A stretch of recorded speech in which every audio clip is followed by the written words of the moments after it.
Pwede bang dito ka lang? Dito ka lang sa may tabi ko. Ay nako, ito po ang isa sa mga dahilan kung bakit ang mga Gen Z na kalalakihan ngayon ay lumalambot na.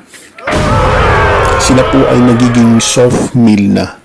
And yung testosterone ng kalalakihan natin sa panahon natin ito ay talaga nga namang bumaba na. Ano po kaya ang nagiging dahilan nito?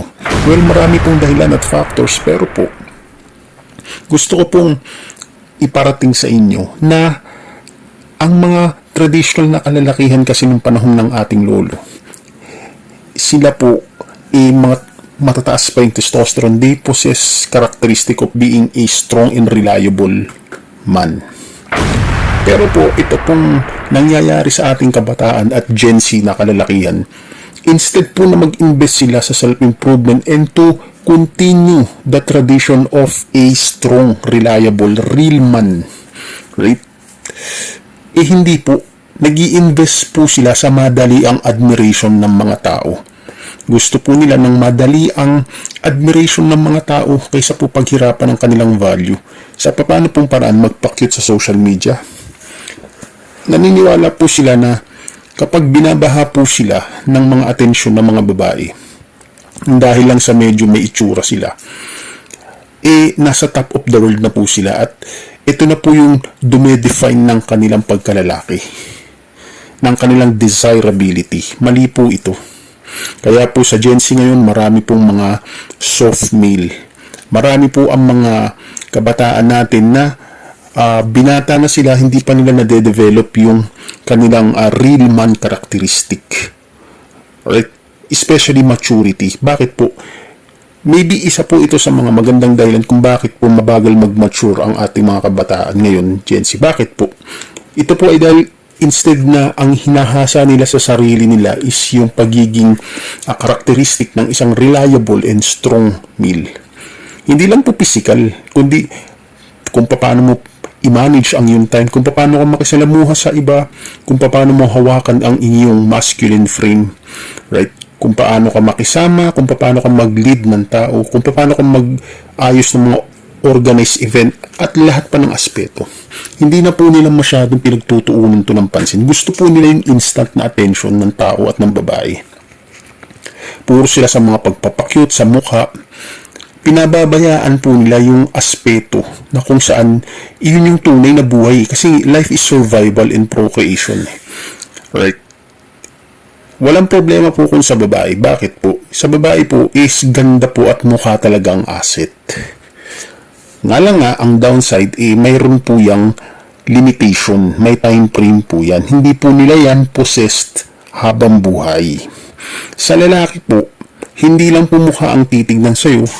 Hindi lang po yung kahit sikat ka sa social media, sa TikTok, nagpapakyut ka, nagpapalandi ka, kalalaki mong tao. Pag nakilala ka ng tao, at natansya ka na nila, na soft male ka pala, immature ka, madali ka nilang kayan-kayanin, ano pa, madali ka nilang paniwalain, madali ka nilang manipulahin, bali wala ang pinundar mo kahit gano'n pa kagwapo, kahit magpakyut ka pa na magpakyut sa social media. Ito po yung problema dito na even po yung mga kabataan natin ng mga Gen Z, malalalandi na rin. Parang parang kung titignan mo sila, kung magpakyut sila sa TikTok, ang sarap sa pakin ng mukha Bakit? Hindi naman po sa violent tayo Kasi po parang wala na silang sapat na father figure na disciplinary action na nare-receive right? Dito na po sila nag-i-invest kasi alam nila na madali itong paraan para tumaas yung value nila sa tingin ng publiko at sa babae dahil lang sa may mga itsura sila. Pero sad to say, pinababayaan po nila yung kanilang other aspect, especially yung kanilang pagiging real man. Karamihan po ngayon mga binata na, pero nasaan sila? Sumasaw lang sa TikTok, nagpapakit sa TikTok ng mga ganito. Very soft and girly male, right? Kaya mahihina po ang ating mga kalalakihan ngayon. At ang isang bansa na may mahihinang kalalakihan, malalandi na kalalakihan, hindi po maganda ito di ba?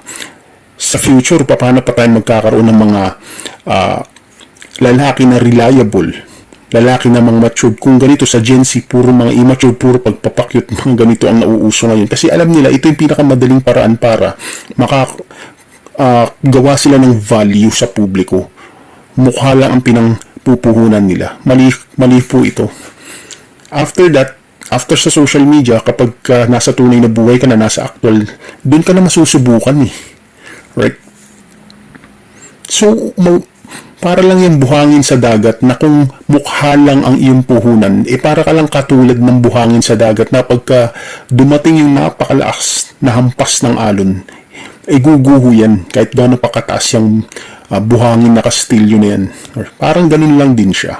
Kahit gaano ka kagwapo magpakit ka na magpakit sa social media, kung eto lang yung tinitraining mo sa sarili mo at dito ka lang gumagather ng respect ng mga tao. Pag nakilala ka nila sa personal, pag nagsawa na sila sa mukha mo dahil ikaw ang lagi nakikita nila, o kaya naman inasubukan ka na nila, nakilala ka nilang maigi, isa ka lang din lang naman ng mga sunod-sunuran, isa ka lang din ng mga walang kaplano-plano sa buhay, hindi mo kayang mag-lead, hindi mo kayang makisalamuha sa tao, hindi mo kayang i-in yung sarili mo.